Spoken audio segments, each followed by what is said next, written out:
This is Street Knowledge with Chris Graham. Welcome to the podcast. Chris Graham and Scott German. We're going to wrap up the Virginia 45-30 win over Ohio all the way down to Nashville. Neither Scott or I went to the game. It looked like good weather. Scott, I wish we'd been there. As I'm recording this podcast from where I'm sitting, it's pouring down rain outside. Now, not Hurricane Florence weather. I mean, at least bad weather. These are outer bands of the storm, but I mean, not at all like what we expected when this game was moved. I guess we can say at least we got this one in. Your thoughts on the game, Scott? Well, a win's a win, and for a program that's been starving for wins, you can't, you don't want to look. Of course, and I'm not sure, but I'm sure there was a lot of so-called experts that thought Ohio would probably come out on top in this game. So, offensively, very impressive. Bryce Perkins had a career. I mean, he had one of the best games UVA quarterback has ever had. If you look at his final stats, and rushing was there. A little concerned about the secondary, the defense, pass defense. A little concerned about our kicking game. Eventually, it's going to come down to a game where we need a field goal here, need a field goal there, to keep momentum. And I guess being a true UVA fan, as we always allude to, there's always those dark clouds, and there's certainly full of them today. But nonetheless, it is a win, and we're 2-1.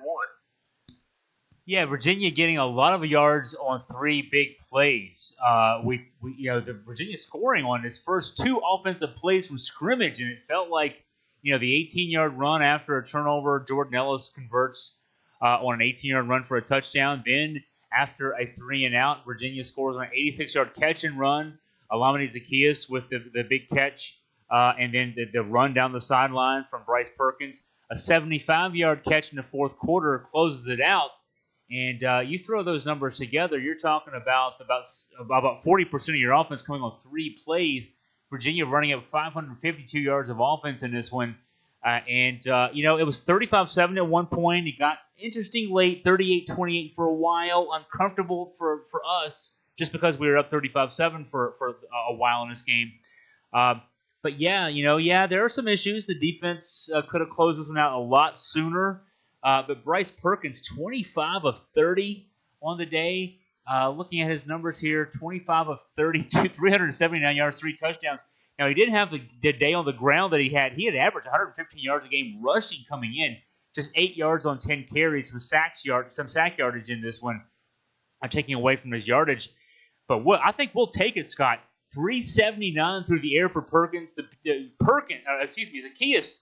247 through the air on 9 catches. He was targeted 10 times, so he was. I don't know if Scott. I haven't told you this yet, but I'm a Bolitnikoff Award voter now. They called me up. They added me to the voter list in the last few days. That's a Bolitnikoff Award performance from Alameda Zacchaeus. 247 through the air, 2 long touchdowns to really throw this one out for UVA. A lot of offense in this one from this UVA team. Oh, for sure. And, I'm okay with Bryce Perkins not being the leading rusher. And I think that Virginia did kind of scale him down a little bit. Maybe,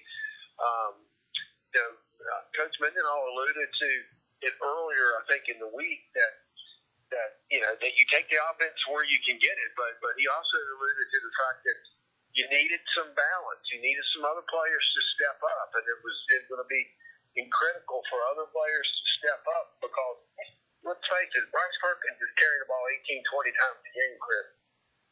You are playing Russian roulette with a gun that's got 5 bullets in it instead of 1. Yeah. Oh, yeah. He had 10 carries officially today. 3 of those were sacks. Sacks count as carries. 7 carries today officially, really, when you add it up. And, yeah, I agree with you, Scott. You cannot, in a one-game scenario, if we're trying to beat Tech later in the season and he needs to carry the ball 20 times, let's give it to him 20 times. But he cannot carry the ball 20 times a game. When he can throw it 30 times, now, obviously, completing 25, if you're completing 83% of your passes, awesome for you. But throwing the ball 30 times, 379 through the air, and you said it, Scott, this is a historic performance for a UVA quarterback. I mean, these are numbers that are among top 5 all time for a UVA quarterback in a single game. And then hooking up with Zacchaeus for those 2 long passes. And those were 2 pretty simple passes. And Zacchaeus actually had a catch and run in that Richmond game that was sort of similar, about a 40-yard run, not quite the length of these 2, the 86 and 75. But what we've seen out of Zacchaeus in these 3 games with these 3 long runs, he could take a simple pass. That first one was a simple out pass, about 6, 8 yards out from the line of scrimmage. He dodges a tackle and goes down the sideline. That last one, 75 yards, I think he broke 2 tackles on that one, or at least broke 1 tackle, got past the guy. That's going to make defenses now, they're going to have to go over. They've got to factor for 2 things. They've got to factor for Perkins in the run game, even though today he didn't run a lot, certainly. But you got to factor for Perkins in the run game, and you've got to put a cornerback on Zacchaeus and a safety bracketing him. And what that's going to do is it's going to open up Dubois, it's going to open up Reed, it's going to open up Butts, it's going to open up Jana in the pass game. Because you've got to watch for Zacchaeus now. You cannot just let him beat you as a defensive coordinator. So that's going to open up the other guys. The offense is really going to be running on all cylinders. It's really interesting to see. This offense has a lot of weapons that we maybe didn't see before the season started. Definitely.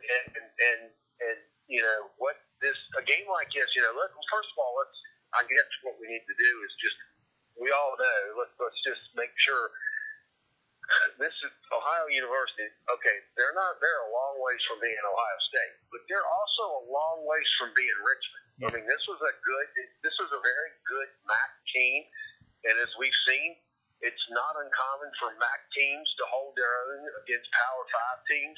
Not uncommon at all, and this wouldn't have been a head scratcher if Ohio U had won this game. So the fact that Virginia came out on top, put up some really good numbers, and they also opened the offense up a little bit too. From this game on, down the rest of the season, going to be a little more difficult for defensive coordinators for opposing teams to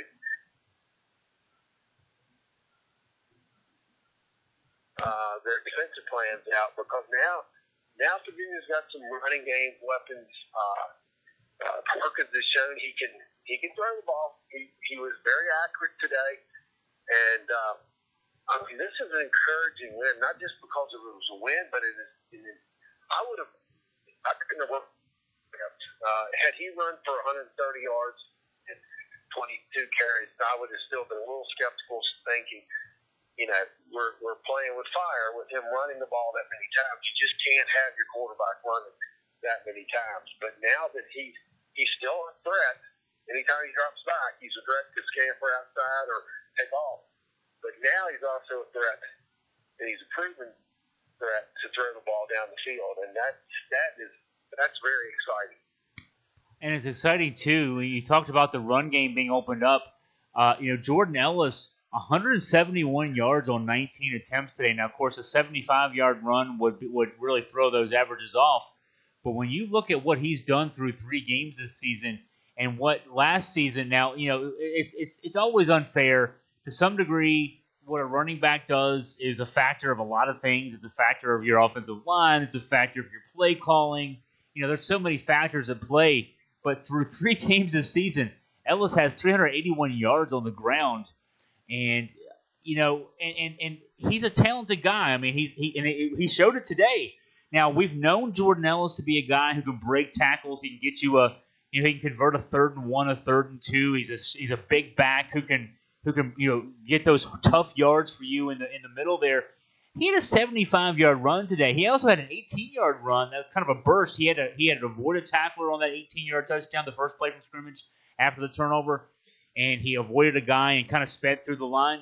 I mean, Ellis is showing you he's the kind of guy who can be a big back who can also get you some yards. He outran those guys on a 75-yard run. I mean, what Jordan Ellis does is now with Bryce Perkins at quarterback, who's run now, when you factor in sack yardage, he's run for 239 on the season, and that's about 80 yards a game. You've got 2 guys. You've got Ellis averaging 127 a game, Perkins averaging 80 yards a game on the ground. I mean, this is a Virginia team. Scott, you've watched a lot of UVA football like me dating back many, many years. I said this before this game, and I'll say it even more so now. This reminds me of the offense that George Welsh and Tom O'Brien used to run with Sean Moore at quarterback, with Terry Kirby at running back. They've got weapons now that at both those positions that make it really hard for coordinators, defensive coordinators, to game plan, because who do you stop? I don't know if you can stop either one of them. You got a receiver with Zacchaeus. He's not Herman Moore because he's not 6'4", but at 5'10" and with his speed, I mean, there's some weapons out there that remind me of those good old years with George Welsh, Tom O'Brien, and those guys. It kind of reminds me of those days. What do you think, Scott? It does, and it's encouraging. But I was thinking about it, watching the end of the game once we kind of regrouped after blowing a bunch of that lead, that big lead. Then we got the late touchdown to pretty much put it away. And I kind of thought, if you look at the season as a whole, then you could almost say, okay, the preseason's over. We got 3 non-conference games in the books, 1, 2 out of 3. Could have won at Indiana, just didn't make a couple of plays when we needed to. But nonetheless, 2-1. Now we've got 9 games left, 8 of which are in the ACC. Then we've got that oddball game against Liberty that I have no idea why it's on the schedule, when it's on the schedule. So, I think that Virginia football fans ought to feel pretty encouraged about what we've seen through the first 3 games of the season, whether you want to look to them as preseason games or what. I mean, they do count, but now we're going to start playing conference games, teams that are certainly on scale with us, and I'm encouraged. I'm not ready to say that this is a Sean Moore type offense, but I will say that this is an offense that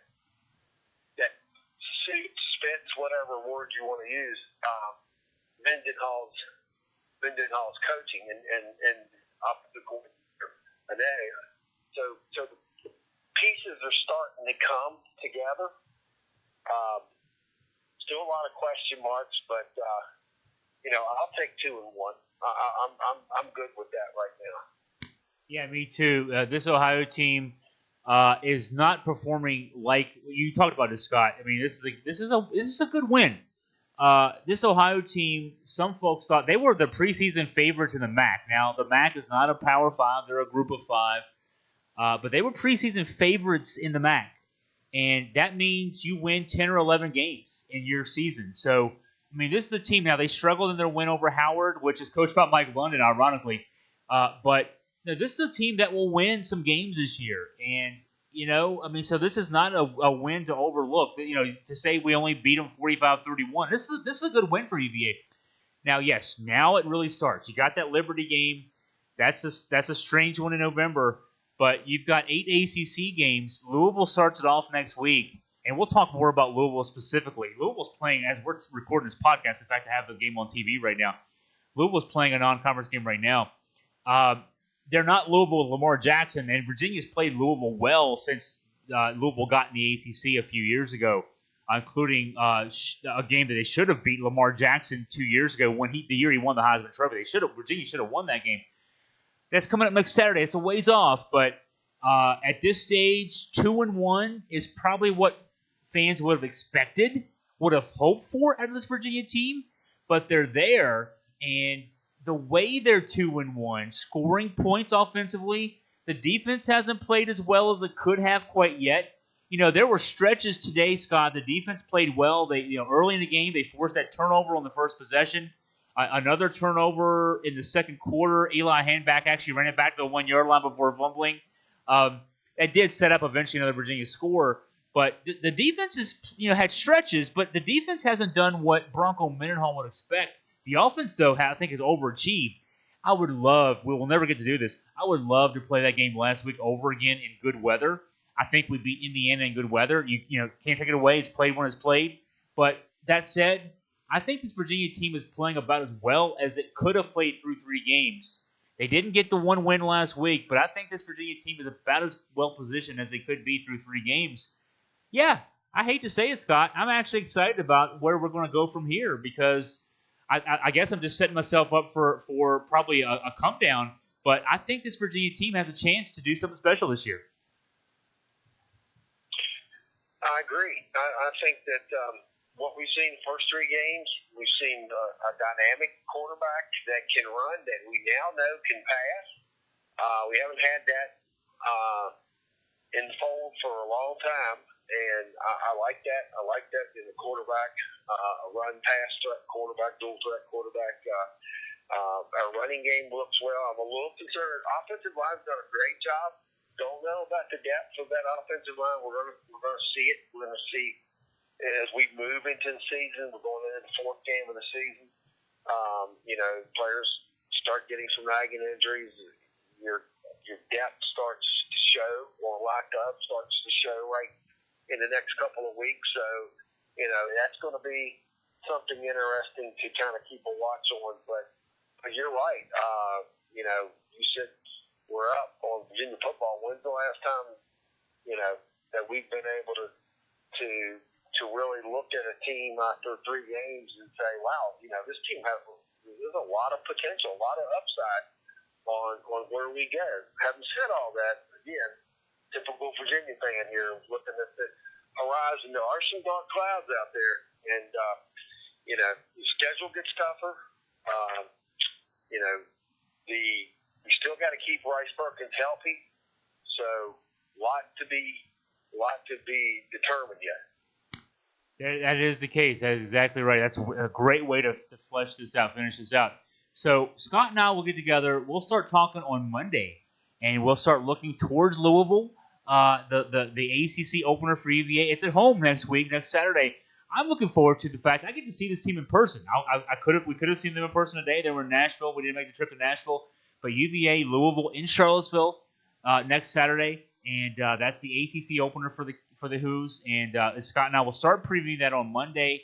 We'll go more in depth later in the week. But hey, let's take what we have now, which is Virginia 45, Ohio 31, a win for the Hoos in a game in Nashville against all the odds. I mean, in the sense that you give a home game up and you have to go on the road. So Virginia gets the win, and that's a good thing. And we'll take that and kind of move from there. But again, Scott and I will get together. We'll start talking on Monday next week, and we'll get you ready for Louisville and the ACC opener for Virginia.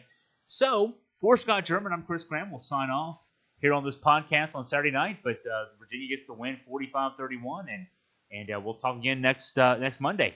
Wahoo wah.